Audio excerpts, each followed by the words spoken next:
Bien, ¿cómo están? ¿Qué tal? Espero que muy bien. Aquí,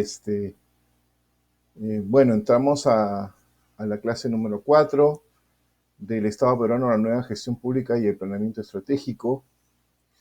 Definitivamente, los conceptos de nueva gestión pública, pues, han cambiado muchos de los aspectos tradicionales que hasta hace poco nos estaban rigiendo. Pero como que esto todavía no ha calado mucho y bueno, obviamente se requiere tener la capacidad de poder investigar y de poder aprender para lograr que calen, que entren estas nuevas tendencias que están no solamente entrando al Perú, sino también ya está vigente en muchos países desarrollados y también en los países pues latinoamericanos de manera ya eh, permanente. Hemos visto pues como en la clase anterior, como el gobierno, la gestión pública en el Ecuador pues ya está adquiriendo otros visos. Lo mismo hemos visto en Chile, lo mismo hemos visto en Argentina. Y bueno, obviamente esto pues demanda de que nosotros también entremos a ese círculo eh, de, de, la nueva gestión pública para poder pues mejorar nuestros sistemas de planeamiento.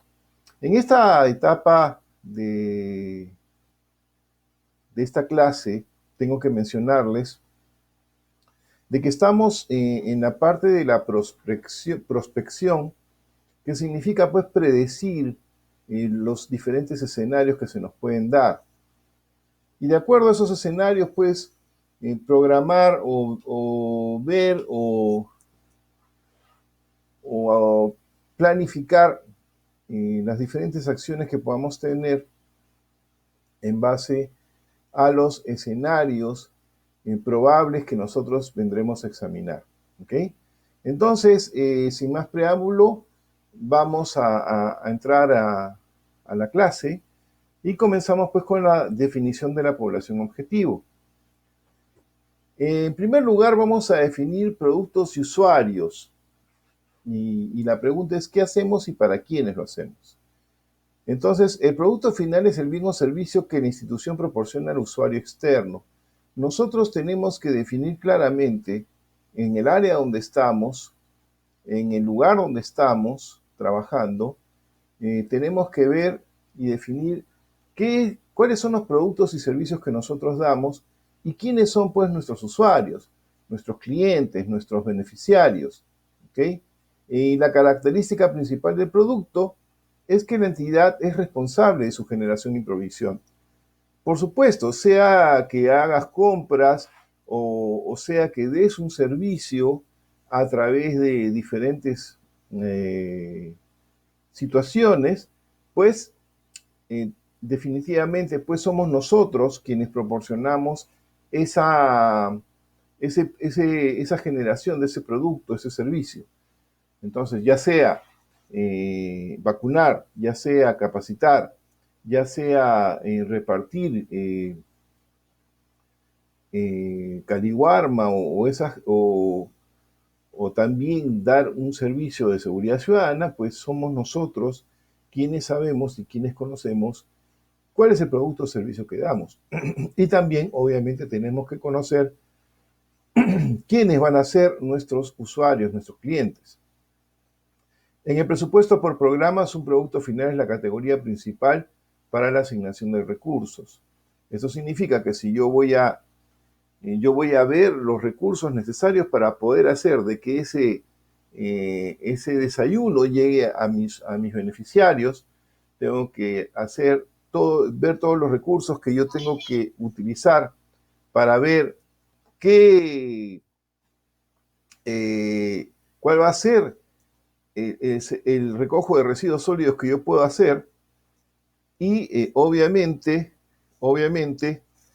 ver la manera de lograr de que esto pues se produzca y que llegue pues al usuario final. Entonces tenemos que evaluar esos costos. Los productos finales deben cumplir con una serie de requisitos desde el punto de vista de su provisión. Debe ser a la vez eficiente, eficaces, sin calidad y economía. Ya hemos visto los términos eficiencia y hemos visto los términos eficacia y obviamente pues tiene que generar esto también, no debe ser muy costoso, sino también tiene que generar pues la mayor cantidad de ahorro. Si nosotros, por decir, tenemos que llevar nuestro producto y podemos llevarlo a través de carretera, y una carretera segura, donde no se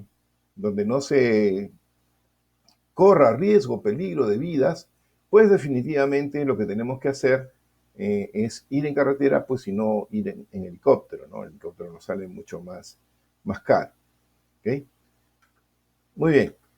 Estos atributos básicos de desempeño son los que serán medidos y evaluados en el sistema de monitoreo de evaluación de la gestión presupuestaria y de resultados. Un punto clave para la asignación de recursos y la rendición de cuentas es saber definir cuáles son los bienes y o servicios que entrego a los usuarios externos. ¿Okay? Estos atributos pues tienen que ser constantemente medidos y evaluados y monitoreados, de tal manera de que podamos ver si podemos, en la medida de lo posible, pues mejorar los presupuestos, mejorar la economía. ¿Okay? Y esto es obvio que se tiene que hacer bajo una rendición de cuentas. O sea, la rendición de cuentas nos permite no solamente ver cuánto hemos utilizado del presupuesto, sino también quizás estamos siendo algo más costosos en algunos o podemos de repente ver si quizás podemos economizar en algunos sitios de la cadena de valor. ¿Qué aspectos son necesarios para la identificación de los productos? Pues definitivamente tenemos que tener que son la prioridad estratégica, o sea, cuáles son las prioridades que vamos a tomar, ¿ok? De parte de la misión que tenemos, la demanda de los usuarios por los productos tiene que ser continua, sistemática y permanente, o sea, esos son los esquemas que tenemos que ver. Este servicio que yo doy, ¿es sistemático, es permanente, es continuo? ¿No lo es quizás esporádico? Pues eso tenemos que verlo. ¿El número de transacciones de los productos es significativo o involucra un conjunto de procesos importantes? Ahí entra a tallar bastante el tema de la cadena de valor. La existencia de un centro gestor o una unidad gestora a cargo de la generación de este producto. Tenemos alguien que nos provee del producto, un proveedor, de repente el Estado fabrica ese producto y nosotros lo llevamos. Esas son cosas y variables que tenemos que tener muy en cuenta. Los recursos presupuestarios que se consumen en su generación son altos con relación al presupuesto total, eso también tenemos que evaluarlo, ¿no? De repente no estamos siendo lo suficientemente austeros y estamos de alguna manera utilizando demasiados recursos. En todos los tipos de recursos, o sea, también dinerarios, logísticos y también humanos. El producto final es importante para la información externa para efectos de rendiciones de cuentas. O sea, la rendición de cuentas es muy importante, como digo, no solamente por un tema de que sepan nuestros escalones inmediatos hacia arriba, cómo estamos gastando, en qué lo estamos gastando, sino también para nosotros hacernos una autoevaluación de cómo estamos nosotros pues llevando los presupuestos. Los productos intermedios son aquellos que resultan de los procesos y o actividades necesarios para la realización del producto final. Son en general los productos de gestión interna que son los necesarios para generar productos finales o estratégicos. A diferencia de los productos finales, los intermedios no necesitan un monitoreo regular desde el punto de vista de la evaluación de la gestión presupuestaria.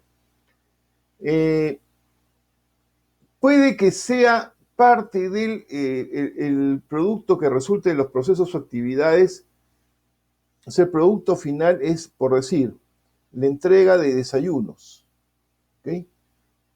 Pero en el camino hay otro producto, digamos, intermedio, que quizás sea un servicio, como por decir el servicio de transporte. Bien, entonces ese producto intermedio quizás no necesite un monitoreo regular, aunque en este caso, como es el transporte, quizás sí. Pero podemos poner otro ejemplo. Podemos poner el ejemplo de los estibadores del producto, porque eso obviamente no se reparte de a uno, se reparten de cajas de cajas. El traslado al almacén, el llevado al almacén, la preparación de repente de los diferentes insumos, el empaquetamiento, son cuestiones de servicio que tienen que ser, si bien es cierto, tomados en cuenta, pero no necesitan quizás un monitoreo de manera permanente, como lo es el resultado. El resultado es el que tiene que siempre estar de manera permanente. Si por, por este producto intermedio el resultado final pues no es el adecuado, ahí sí, sí debemos de tener una evaluación muy profunda. Asimismo, tienen menor relevancia desde el punto de vista de la información externa para fines de rendición de cuentas. Los productos, tanto finales como intermedios, son parte del proceso productivo de una organización que ejecuta y presta o entrega los bienes y servicios, los productos, a los usuarios. Por lo tanto, cuando hablamos de definir productos, lo hacemos considerando el proceso que se realiza a nivel de los programas, empresas, unidades organizacionales que dependen de un ministerio, gobierno regional o local. ¿Ok? Entonces, todos estos servicios que hacemos nosotros, pues dependen mucho de qué niveles están. O sea, los niveles altos, pero ya sabemos que las unidades ejecutoras pues no están en los niveles altos. En los niveles altos solamente está lo que llamamos el planeamiento estratégico, son los que ven el tema, pero el producto, el servicio y el usuario que damos tiene pues necesariamente una conexión directa a esa, como yo le llamo, la primera fila de batalla, que tiene contacto pues con los usuarios, beneficiarios, los ciudadanos. Definiendo quiénes son los usuarios de los productos. Obviamente tú sabes ya por el servicio que das quiénes son tus beneficiarios. Obviamente tú ya tienes un esquema, por decir si es el tema de Caliwarma, tienes que ver en qué lugares se distribuye, ya sabes quiénes son tus beneficiarios, sabes inclusive cuál es la dotación que tienes que darle de manera diaria. Todo esto ya pues definitivamente está programado por especialistas en distribución, nutricionistas, para brindar pues los servicios adecuados que tienen que llegar al beneficiario. ¿Okay? Y el producto final o estratégico tiene como característica principal estar destinado hacia afuera de la entidad. O sea, nosotros no satisfacemos nuestros productos y servicios con la gente de adentro, sino es hacia afuera. El depositario de dicho producto, obviamente, es un usuario externo, que es quien recibe directamente el bien o servicio. ¿Okay? Nuestros beneficiarios no son nuestros colaboradores. Nuestros beneficiarios, pues, no son, digamos, parte del equipo. Nuestros beneficiarios son la gente externa, son la gente que lo necesita. En relación con el tipo de usuarios a los cuales van dirigidos los productos, es necesario considerar al menos tres conceptos: población potencial, población objetivo y beneficiarios efectivos. ¿Okay? Estas distinciones posibilitan posteriormente realizar distintos tipos de indicadores asociados a la cobertura de la demanda potencial, la demanda efectiva, así como las evaluaciones de las mismas. ¿Okay? La población potencial corresponde a la población total que presenta la necesidad y el problema que justifica el programa, la unidad o la institución, y por ende pudiera ser elegible para su atención. O sea, ¿cuáles, digamos, los que pudieran ser mis beneficiarios? Potencial. ¿Quiénes pudieran ser mis beneficiarios? Si es en tema de alimentación, de vacunas, yo tengo que saber, a ver, vamos a ver una vacunación contra la tuberculosis. La tuberculosis se supone que está muy ligada a la falta de alimentación. No soy médico, pero estoy haciendo una suposición. ¿Okay? Entonces, si la falta de alimentación podría traerme como consecuencia una tuberculosis, o de repente hay un pequeño foco de infeccioso de tuberculosis que es contagioso, pues yo tengo que ver ese poblado, esa ciudad, esa urbanización, ese lugar donde hay ese tipo de personas, pues podrían ser la población potencial a la cual yo tengo que atender. ¿Okay? En la población objetivo, la unidad o institución tiene planeado, programado atender en un periodo dado de tiempo. O sea, yo ya tengo, digamos, yo ya sé quiénes son las personas que necesitan mi servicio, que necesitan mi apoyo, que necesitan mi trabajo, mi distribución, mi vacunación. Ya los tengo identificados. Entonces, a ellos me dirijo. Entonces, esa es mi población objetivo y los voy a atender por un determinado tiempo. ¿Ok? Y los beneficiarios efectivos son aquellos que están siendo o han sido atendidos por el programa, la unidad o la institución. Entonces, yo estoy atendiendo un grupo de gente también. Entonces, tengo mis beneficiarios efectivos. Tengo ya identificados los que pueden, los que necesitan mi servicio. Los tengo identificados. Entonces, es mi población objetivo. Y potencialmente, o sea, a partir de eso, hay poblaciones que se pueden ver afectadas o que van a necesitar mis servicios. Entonces, esa es la población potencial. ¿Qué significa la población objetivo? Cuando se está trabajando al servicio de la comunidad, la primera cosa a decidir es el problema sobre el cual vas a trabajar.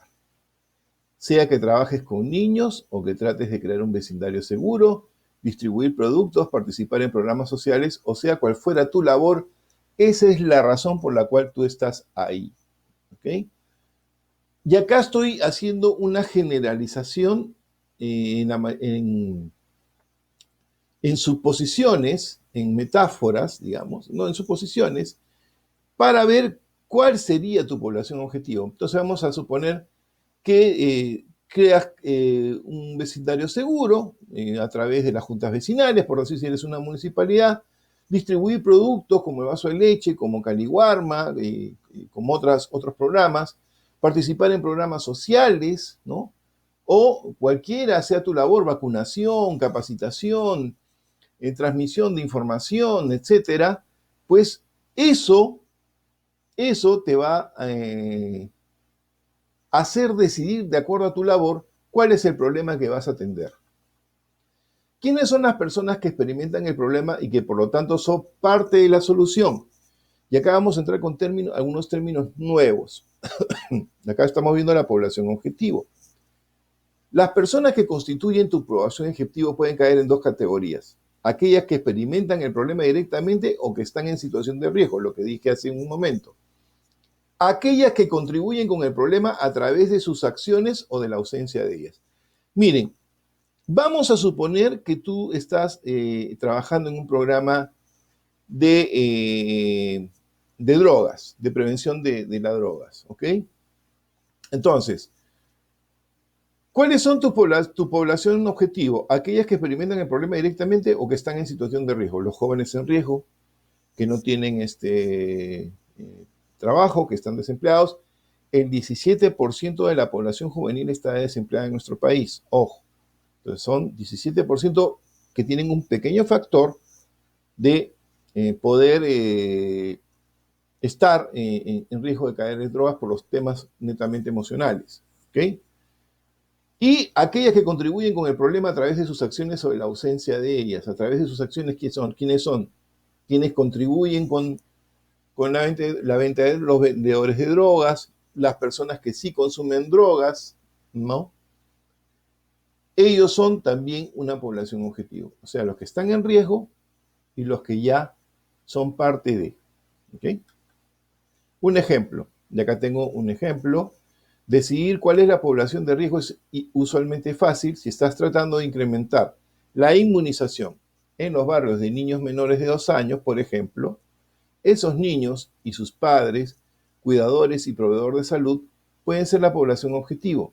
Los usuarios de drogas intravenosas, los que usan jeringa, constituyen la población objetivo de los esfuerzos preventivos del SIDA, puesto que son los que tienen más riesgos de contraer el virus.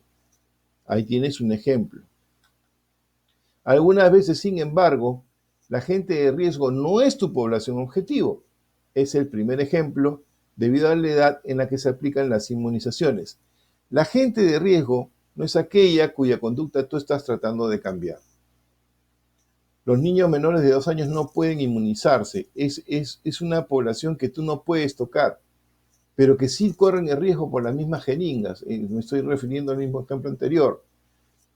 Entonces, hay población de la cual tú no tienes una influencia directa, sino que es un potencial riesgo por el mismo ambiente en que se vive. Entonces, en el caso de la tuberculosis, ponte que la mamá tenga tuberculosis, no puedes alejarle a la familia. En el caso de la alimentación, de la anemia, obviamente la madre que lacta, si bien es cierto, los nutrientes van al niño, pero esa madre necesita pues el apoyo directo. Porque puede que por algún motivo, no soy médico, nuevamente lo digo, puede que no produzca leche y puede que esa criatura no esté bien alimentada, bien alimentada, entonces podría ser un agente más de la anemia. Entonces, en este caso, tu población objetivo son aquellas personas cuyas acciones inciden, o falta de acciones, inciden en el problema. ¿Qué preguntas definen la población objetivo? ¿Quién está siendo afectado por el problema? ¿Quién está causando el problema? Pero hay que ser cauteloso. No basta saber quién está obviamente afectado por el problema. ¿Okay? Tenemos que ver también, no solamente lo obvio, tenemos que ver la población que podría estar comprometida o arriesgándose. ¿Quién ha sido previamente afectado por el problema? ¿Deben ellos todavía recibir apoyo? En el caso de la anemia, ya pasó la anemia, ¿deben seguir apoyo? De repente como un refuerzo, de repente una vacunación más como refuerzo. Por ejemplo, si estás coordinando un programa de inmunizaciones para niños menores de 2 años, pregunta si hay niños mayores de 2 años que nunca fueron vacunados. ¿Okay? ¿Quiénes son los pares de los afectados? Por decir, si hay violencia juvenil, tú podrás incluir todos los jóvenes en tu plan de acción y no solo aquellos que están siendo víctimas o victimarios de casos de violencia. ¿Por qué? Porque los estás poniendo dentro del cuadro de riesgo, estás trabajando con todos los jóvenes. Agentes de cambio, este término es muy importante y lo he colocado para que tú tengas claramente que tienes aliados estratégicos dentro de del trabajo que se realiza. ¿Okay? Estos son los líderes de opinión, estas son las personas que directa o indirectamente pueden ayudarte a trabajar y a mejorar tu sistema de servicio y de productos. ¿Okay? Los agentes de cambio pueden ser miembros de la población objetivo, pero ya han sido superados. De repente tienes gente que ya salió del tema de las drogas y que te puede ayudar. ¿Okay? Tú podrías concertar parte de tu campaña de comida saludable en maestros de educación básica, de ciencias y de salud, de manera que ellos puedan multiplicar esa información nutricional a sus estudiantes. Si tú tienes una campaña de nutrición, pues tus maestros son un agente de cambio, los padres son agentes de cambio, los entrenadores de educación física son agentes de cambio. ¿no? En los temas de seguridad ciudadana, si estás generando deporte, pues los entrenadores son agentes de cambio, ¿no? Son gente que te ayudan a difundir y a hacer más efectiva tu trabajo. Recordemos que el éxito del agente de cambio está directamente relacionado con su esfuerzo por conectarse con la persona que pretende influir. En condiciones ideales, la persona en conflicto o en riesgo está profundamente relacionada con el agente de cambio. Hay lideresas y líderes de los pueblos o de los poblados o de las ciudades que nosotros vemos. Y hay líderes naturales. Esos líderes deben ser tus aliados estratégicos. Deben ayudarte a que tu programa, a que el servicio que das pues llegue de manera adecuada e inclusive puedan ayudar. Por decir, en un tema de recojo de residuos sólidos, de repente estás iniciando una campaña de reciclaje.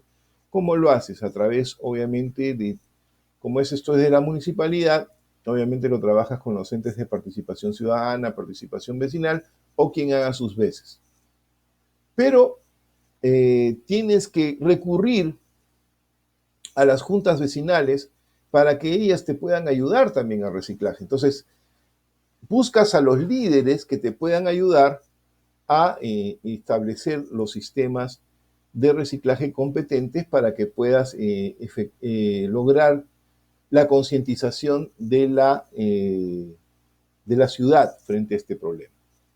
Puede ser igual con la seguridad ciudadana, puede ser igual con los alimentos de Caliwarma, pueden ser igual con las vacunaciones, los vecinos salen, tocan la puerta conjuntamente contigo para avisarle a los ciudadanos de que hay una campaña de vacunación, de repente de reparto de ropa, de repente de reparto de carpas, son los líderes que ellos logran mantener esa situación. Hay países como Cuba que tienen inscritos inclusive a sus líderes. Es más, si tú te mudas de un lugar a otro, te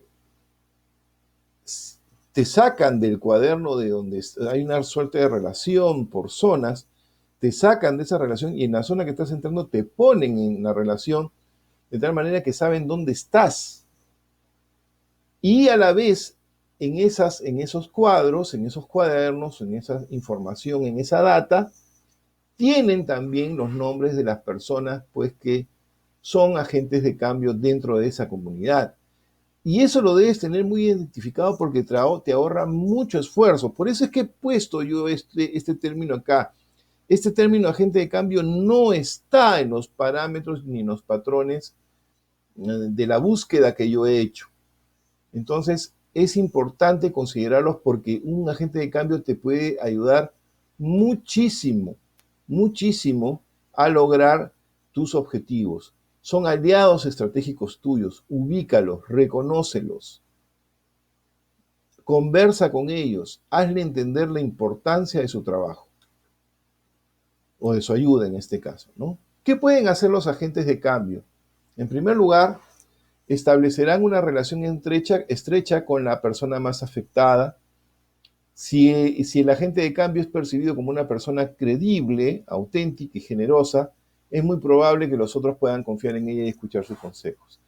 Esos líderes de opinión, esos líderes del barrio, que la gente les cree, que la gente confía en ellos, son muy importantes, ¿no? Diagnosticarán el problema. Ellos te van a decir cuál es el verdadero problema. Por decir, si tienes un tema que quieres trabajar a través del Ministerio de la Mujer o a través de algún otro ministerio encargado, de repente la violencia familiar, son los vecinos que te van a decir dónde hay violencia familiar. Y es la lideresa o el líder de la zona que te va a decir dónde está para poder identificar ese hogar donde hay violencia familiar, y obviamente la violencia familiar trae las consecuencias de probables jóvenes en riesgo, niños en riesgo de consumo de drogas, o en todo caso el riesgo de la vida, que también es importante. Entonces, es bueno empezar a trabajar con eso. Hay juntas vecinales, hay juntas sociales, hay medios sociales y también hay juntas de seguridad de la comisaría con las que puedes trabajar. Lo malo es que se abren ambas.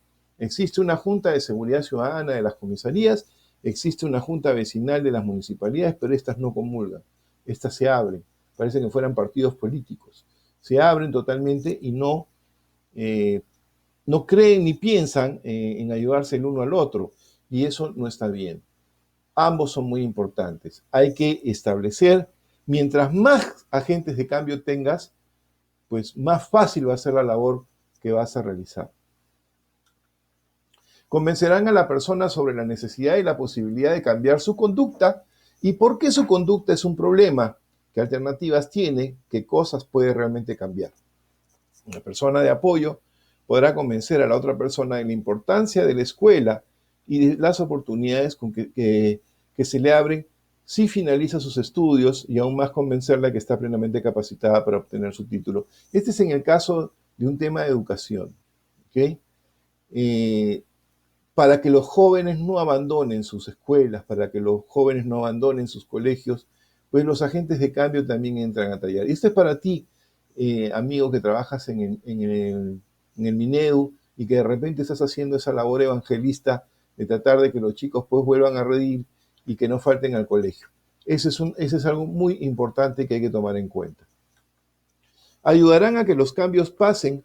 Una cosa es decir que tú vas a dejar de fumar, lo cual es verdadero, y otra es hacerlo realmente. O sea, acá estamos viendo sobre el tema del fumador, sobre el tema de las drogas, ¿ok? Y pues obviamente este cambio tiene que tener pues alguien de manera permanente. Tú puedes ir con Cedro, tú puedes ir con Contradrogas o con otra entidad que se encargue de esto. Y si no identificas a los agentes de cambio, pues va a ser solamente una capacitación y chao. Hay que motivar, hay que estar permanentemente. Entonces, capacitar también a los líderes, a los agentes de cambio, es algo que tienes que hacer. Por eso es que coloco yo este ejemplo del fumador. Ayudar a mantener los cambios. Muchas personas también siguen dietas. Y bueno, a la vuelta de un año viene eso en el tema nutricional, ¿no? Esto también, pues los agentes de cambio son parte de nuestro sistema y que tenemos que tomar en cuenta. Por acá he puesto el ejemplo de la nutrición, del tema de la escuela, del consumo de drogas, ¿no? Y cuando dice la persona está tratando de cambiar, se le acaba la batería, la persona que la apoya debe estar presta a brindar la energía que necesita. Es una red, es una cadena de agentes de cambio que necesitas para poder manejar mucho mejor tus programas. Y acá me refiero a los programas sociales, me refiero a los programas de alimentación, me refiero a los programas de lucha contra las drogas, me refiero a los programas de fomentar el tema de las escuelas, me refiero a los programas contra el bullying, me refiero a los programas sociales tan necesarios y tan urgentes en nuestro país, pero que no se están, digamos, dando mucho abasto por tema de personal. Entonces esto nos permite quizás mantener con los agentes de cambio pues una red verdaderamente funcional. Ahora, los agentes de cambio deben estar en constante comunicación contigo. No dejes abandonados a tus agentes de cambio. Capacítalos si es necesario, constantemente, atiéndelos constantemente, y dale las ayudas que sean necesarias dentro, obviamente, de las normas y de las leyes, para que puedas, pues, tener efectividad y eficiencia en tu trabajo. Preguntas para definir los agentes de cambio. ¿Quiénes tienen el poder de generar los cambios? ¿Quiénes tienen el tiempo? Tienen el tiempo, los recursos y el deseo de generar los cambios. Hay personas que tienen recursos que te quieren ayudar. Hay personas que tienen recursos que te quieren ayudar. ¿Quiénes pueden hacer la diferencia si tu iniciativa es capaz de convencerlos? Otra cosa de la cual te puedes sostener es de las parroquias, un agente de cambio. También otro agente de cambio son las iglesias evangélicas, también son agentes de cambio. Los clubes deportivos también son agentes de cambio. Las juntas vecinales son agentes de cambio. O sea, eso es en grupos, pero también hay personas. ¿Quiénes se relacionan con tu población objetivo? ¿En quiénes confía tu población objetivo? ¿A quiénes soy en tu población objetivo? Piensa en aquellas personas que previamente constituyeron la población objetivo. Ellos podrían ser ahora los mejores agentes de cambio. Por ejemplo, una persona que deja de ser consumidora de drogas podría apoyar a los que en el presente están consumiendo y deciden dejarla. Su empatía pudiera ser el mejor instrumento de cambio. Bueno, definitivamente quien ve el tema de drogas y que la ha dejado, pues el que tú piensas que te puede ayudar es el que la dejó, no el que nunca consumió, porque ese sabe cómo salir cuando se entró. Identificación de las variables estratégicas. Tenemos que conocer todas las variables, o sea, ya vimos el tema personas, público objetivo, agentes de cambio. ¿Okay? Público objetivo es la gente que va a ser nuestra beneficiaria, que está en riesgo, y la gente de cambio la que te va a ayudar a trabajar tu programa. ¿Okay? Reconocer todas las variables del tema central del sector en estudio es una tarea que se debe realizar con una amplia participación a fin de reducir el riesgo de cometer sesgos. Si en esta etapa no se considera alguna variable, es probable que se pierda para el resto del proceso de planeamiento estratégico. Entonces, tenemos que reconocer todos los agentes y todas las variables para poder tener un plan verdaderamente acorde y real de la situación que nosotros deseamos solucionar. Las variables se derivan del modelo conceptual de las tendencias, ¿ok? Son claramente reconocibles y se pueden identificar de la siguiente manera. Sujeto, objeto, se refiere a quién. La condición del cambio es la cualidad a que queremos llegar nosotros. ¿Qué atributo, actitud debe ser susceptible de ser modificada? Y cómo se redacta una variable. La redacción de la variable debe incluir la condición de cambio y el sujeto. Además, debe ser enunciada y conceptualizada en términos precisos, diferenciándose una de otra a fin de evitar ambigüedad en su identificación. Y acá hay una formulita. La variable es igual a la condición de cambio más el sujeto objeto. O sea, ¿cuál es la variable? Condición de cambio. ¿Cuál es la condición de cambio? Quiero que dejen de consumir drogas. Más, ¿cuál es el sujeto? El consumidor de drogas. Vamos a cambiarlo y esa va a ser la variable. La variable es cambiar el consumo de drogas. Y acá vamos a hacer un ejemplo. Ejemplo de la formulación de variables. Por decir, condición de cambio, accesibilidad para los servicios de salud. Accesibilidad a los servicios de salud. ¿Ya? La condición de cambio, queremos hacer que los servicios de salud sean accesibles. Entonces, nuestra variable es acceder a los servicios de salud. Sostenibilidad. ¿Okay? Que esté en el tiempo. ¿Cuál es el objeto? Los recursos naturales. Entonces, ¿qué hacemos? Vemos que los recursos naturales sean sostenibles. Productividad, condición del cambio, es lo que queremos. Actividades agrícolas, es el sujeto-objeto, o el objeto de las cosas, ¿no? Y la variable es la productividad agrícola. ¿Okay? Entonces, acá tenemos 3 ejemplos de formulación de variables. Condición de cambio, sujeto-objeto y la variable. Proceso para identificar las variables estratégicas. Primero, identificar las variables. ¿De qué se trata? Se trata de identificar las variables correspondientes a la temática del sector. ¿Cómo se hace? Se identifican variables que derivan del modelo conceptual y de la tendencia que le impactan. ¿Qué resultado se obtendrá? Listado de las variables que componen el sector. Y acá vamos con un ejemplo. Para identificar las variables se recurren a 3 fuentes principales. Identificar las variables a partir del modelo conceptual. Ahí tenemos que hacer la pregunta: ¿qué variables condicionan o influyen en el consumo de drogas? ¿Qué variables condicionan o influyen en la productividad? ¿Qué variables condicionan e influyen en el programa de entrega de desayunos? ¿Qué variables condicionan o influyen en el servicio de recojo de residuos sólidos? ¿Ok?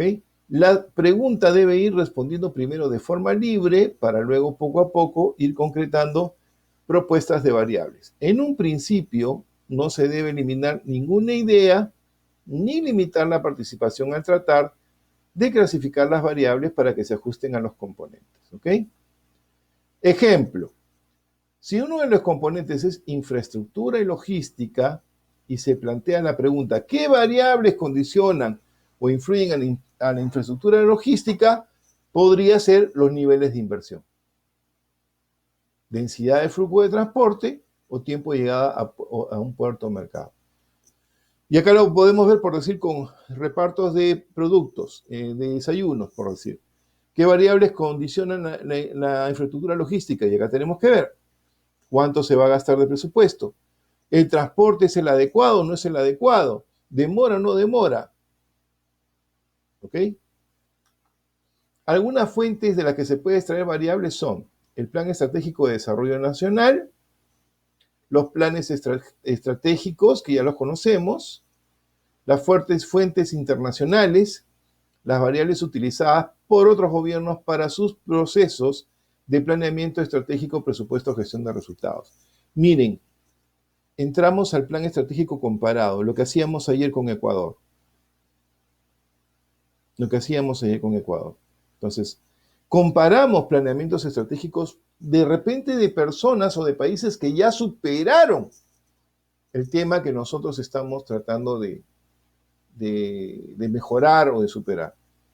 Entonces, nos marcan de alguna manera el camino. Claro, hay factores como la geografía, hay factores como la idiosincrasia, como las costumbres, como la cultura, pero digamos que hay ciertos procesos que son útiles para poder cumplir con nuestro planeamiento. Identificar las variables a partir de las tendencias seleccionadas. Una tendencia está constituida tácitamente por una variable, por tal razón se debe identificar cuál es esa variable. A partir de las tendencias que impactan en el modelo conceptual, se ha de analizar y redactar la variable. Y acá tenemos la formulación de una variable a partir de una tendencia. ¿Cuál es la tendencia? Incremento de la contaminación del aire. Condición de cambio, tenemos que cambiar la calidad del aire. Sujeto, objeto, ¿cuál es? El aire. La variable es la calidad de aire. ¿Okay? Incremento de la contaminación del aire. Tenemos esa tendencia. Está demasiado contaminado, se está contaminando el aire. La condición de cambio, tenemos que mejorar la calidad del aire. ¿Cuál es el sujeto objeto que tenemos que atender? Al aire. Entonces tenemos que poner como variable, y lo ponemos ahí, calidad del aire. Que esto va a ir en la evaluación. Identificar las variables a partir de los instrumentos de política. El sector debe identificar todos los instrumentos relacionados a la política sectorial, entre ellos el Plan Estratégico de Desarrollo Nacional, las políticas nacionales de competencia en el sector, los programas presupuestales, los programas nacionales, estrategias, planes temáticos y otros instrumentos de política. Y aquí vemos otra vez, ¿okay? Vamos a poner esto cuadrito para arriba. Identificación de variables a partir de los instrumentos de política del sector. Nombre de instrumento de política: Estrategia Nacional de Desarrollo e Inclusión Social. Esto es sacado del mismo gobierno. Condición de cambio: prevalecer. Sujeto-objeto, la Estrategia Nacional de Desarrollo e Inclusión Social. Tenemos que hacer prevalecer. Tenemos un problema, el sujeto del objeto, la desnutrición crónica infantil. Entonces, ¿cuál es la variable? Tenemos que hacer prevalecer, ¿cómo se llama? La prevalencia de la desnutrición crónica infantil. O sea, tenemos que ver de que esto está prevaleciendo y lo tenemos que poner como variable en nuestra identificación de las diferentes variables que tenemos como problema. ¿Okay? Entonces, hay una prevalencia en la desnutrición crónica infantil. Seguimos con esto. Instrumento político, Estrategia Nacional de Desarrollo e Inclusión Social. Competencias, desarrollo personal. Tenemos que ver las competencias para el desarrollo personal. Lo ponemos como variable. ¿Okay? Estrategia nacional igual, ingresos autónomos, tenemos que ver de dónde venimos nuestros ingresos. Sujeto, objeto, nuestros hogares, ingreso autónomo de los hogares. ¿Sí? Son las variables que nosotros tenemos que considerar para elaborar nuestro trabajo en nuestro plan estratégico. Esta tabla requiere que el sector identifique los instrumentos que definen la política sectorial. Luego, a partir de cada instrumento, se identifican las variables relevantes para el sector, que usualmente están expresados a través de los objetivos generales y objetivos estratégicos. ¿Ok? Para definir las variables, paso 2. Las variables deben definirse para comprender el alcance y la naturaleza de cada una de ellas. Esto evitará la duplicidad de variables y permitirá manejar los mismos conceptos. ¿De qué se trata? Se trata de definir y socializar los conceptos de las variables. ¿Cómo se hace? Cada variable debe expresarse de manera clara y precisa con el fin de comprenderla. ¿Qué resultado se obtendrá? Glosario de variables. Ya acabamos. Muy bien. La variable alta calidad de vida puede ser mejor enunciada como calidad de vida. ¿Cuál es la variable? La promoción económica. La definimos. Ya hemos visto los agentes y ya tenemos la variable. Definimos la variable entonces ahora. ¿Ok? Se refiere al fomento, impulso, cautela de los intereses económicos y comerciales del Perú en el exterior. La identificación de nuevos mercados externos y la ampliación de los existentes para las exportaciones nacionales de bienes y servicios, así como la captación de potenciales inversionistas, ¿no? Y establecimientos de negocios, etcétera, etcétera. Entonces, ya hemos visto los pasos. Identificación de la variable, se hacen las preguntas. Tenemos ahí cuál es el sujeto, cuál es el objeto. Tenemos la variable y ahora la definimos. ¿Está claro? Vamos en varios pasos y definimos. Ahora, esta definición me parece algo extensa. Yo preferiría y recomendaría que las definiciones sean cortas para que sean más fácilmente captables, ¿no? o fácilmente concebidas y se pueda manejar pues de una manera completamente práctica. Clasificar las variables. ¿De qué se trata? Se trata de conocer el rol de las variables en función de la relación que tienen unas con otras. ¿Cómo se hace? Se evalúan las variables a partir de una matriz de análisis estructural, ¿no? ¿Qué resultado se obtendrá? Listado de variables con en su relación de influencia y dependencia. En la introducción del curso está el tema de la influencia y dependencia en la matriz de análisis estructural. Muy bien, acá vemos la matriz de impactos cruzados, que la vamos a ver en estos momentos. Acá hay una página donde la puedes hacer. En el portal web es la prospective.fr, ahí lo puedes obtener este cuadro y puedes trabajarlo ahí. Si es que no quieres ya tener mayor, digamos, trabajo, lo puedes sacar de ahí y ahí solamente está para llenar los datos nada más. Para clasificar las variables se debe registrar las variables en la matriz del análisis.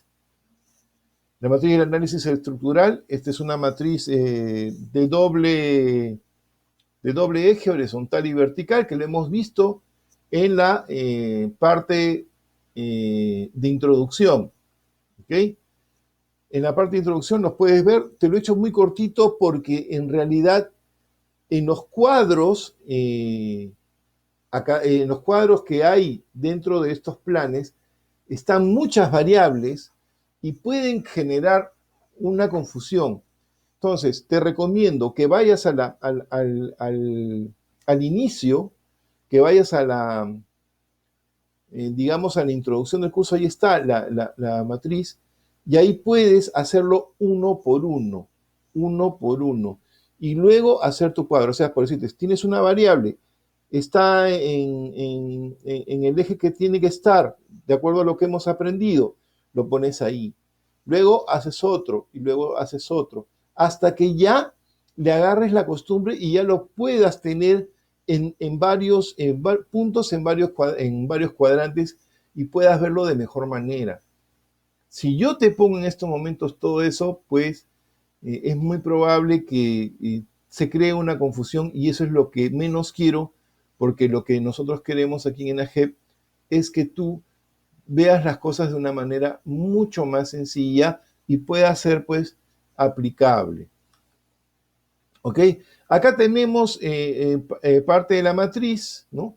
Ya lo hemos visto, acá están las variables B1, B2, B3, que ya lo hemos visto también en el inicio, ¿no? En la introducción del curso. Acá tenemos las otras variables, acá lo vamos a ver mejor. Como lo hemos visto, darle de 0 a 3, en algunas es de 0 a 6, ¿no? Y responder el grado de influencia que se tiene para ver en qué eje lo ubicas. Y acá tenemos un grado, un nivel, por decir, valor, grado de influencia de variables. Sin influencia 0, débil 1, moderada 2, fuerte 3. Acá tenemos 3 variables. Un ejemplo, conectividad regional, costos logísticos y nivel de corrupción. ¿Okay? Hemos puesto 3 variables dentro del cuadro. Te lo estoy poniendo como ejemplo. Ojo, que eso lo pasas a tus ejes cartesianos y lo pones de acuerdo a lo que hemos tratado en la introducción. Se plantea la primera pregunta. ¿La conectividad regional influye directamente sobre los costos logísticos? Si la respuesta es afirmativa, entonces se realiza la segunda pregunta. ¿Cuál es el grado de influencia directa de la conectividad regional sobre los costos logísticos? Como la influencia es fuerte, se califica con 3. Del mismo modo, vamos acá. Del mismo modo, si a la pregunta ¿la conectividad regional influye directamente sobre el nivel de corrupción? Obtendremos una respuesta negativa, entonces se califica como puntuación 0. Al completar la matriz, se obtendrá el siguiente resultado. Y acá está. Miren, nivel de conectividad regional. Entonces acá tenemos en la variable número 2, que ya hemos hecho la pregunta, en nivel 3. Igual. Acá están las preguntas que hemos puesto y acá le vamos poniendo la numeración en otras variables, ¿no? Estas variables no son conocidas, son variables supuestas. Acá estamos en los niveles de corrupción, de acuerdo a las preguntas de las diferentes variables, y obviamente le estamos dando un valor. Esto va a ir, obviamente, a un eje cartesiano, ¿no? X, y lo vamos a ubicar de acuerdo a las posibilidades de cada punto. ¿Okay? Si tiene una influencia, las variables no poseen influencia directa sobre sí, todas las casillas de la diagonal poseen valor de 0. O sea, cuando no está, el punto es 0, o sea, el centrito. ¿Okay? Y de ahí vamos dándole la numeración necesaria. Eje X, eje Y. Analizar el plano de influencia y dependencia resultante. A partir de la calificación que se ha realizado anteriormente, se calcula la suma de cada fila y columna. La sumatoria de las filas se expresa en influencia, mientras que la sumatoria de las columnas se expresa en dependencia. Eso lo hemos visto en la parte inicial. Lo estamos refrescando, pero lo que yo quiero es que te pongas, lo que yo quiero es que te vayas al programa inicial y lo saques y lo trabajes uno por uno. Uno por uno. ¿Okay? Hasta que le agarres la maña. Una vez que le agarras la maña, ya lo puedes ver rápidamente y ya puedes sacar los factores. ¿Okay? Influencia, capacidad de una variable para alterar el comportamiento de las demás. Y dependencia, grado de subordinación de una variable con relación a las demás. Paso 4. Identificar las variables estratégicas. No existe una forma específica para interpretar los resultados del análisis estructural, ni para seleccionar las variables estratégicas. Sin embargo, para el proceso de planeamiento estratégico que propone el CEPLAN, las variables estratégicas serán aquellas que representen resultados del sistema, es decir, aquellas que podrían convertirse posteriormente en objetivos sectoriales. Muy bien, no hay una interpretación clara, pero hay que tomarlas en cuenta para que en el tiempo se puedan tomar como objetivos a buscar, objetivos a tratar, objetivos a encontrar. Sin embargo, es muy importante que tus objetivos y tus metas estén en línea directa y en la misma dirección que los planes nacionales. Obviamente, la consecución y el aumento de las diferentes situaciones pues van a crear un objetivo. Por decir, puedes comenzar con una pequeña epidemia y puedes terminar con una gran epidemia. Entonces eso va a llamar a los objetivos de salud, pero si no se detectan a tiempo, siempre los fuegos se apagan cuando son poquitos, cuando son débiles, porque los incendios son más difíciles de apagar. Entonces, la consecución y la repetición y la reiteración del objetivo que tú tienes que tener de manera constante te va a permitir de alguna manera crear al final un objetivo regional, distrital, provincial, regional y nacional quizá. ¿De qué se trata? Se trata de analizar las variables que poseen una alta dependencia, es decir, aquellas que se ubican en las áreas variables ambiguas, blancos y dependientes. ¿Cómo se hace? O sea, en la parte negativa, llamemos, de tu cuadrito, en el lado de acá, del lado izquierdo. ¿Cómo se hace? Distinguiendo aquellas variables que representan primordialmente medios de aquellas que representan resultados. Las últimas son recomendadas para ser consideradas como variables estratégicas. ¿Qué resultado se tendrá? Lista final de variables estratégicas. Esta clasificación de variables es discrecional, o sea que es reservada, y dependerá del juicio de expertos y del equipo técnico. Como le digo, como es el lado negativo, no hay que hacer mucha bulla, ¿no? Porque puede crear pánico, puede crear problemas, susto, miedo. Hay un cuento que dice que pasaba la muerte, se encuentra con un poblador que salía del pueblo y le dice, vengo ¿a qué vienes, muerte? Bueno, vengo a llevar a 1000 personas.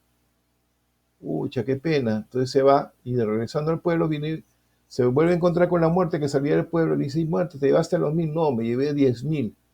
Pero 10.000, ¿por qué te llevaste?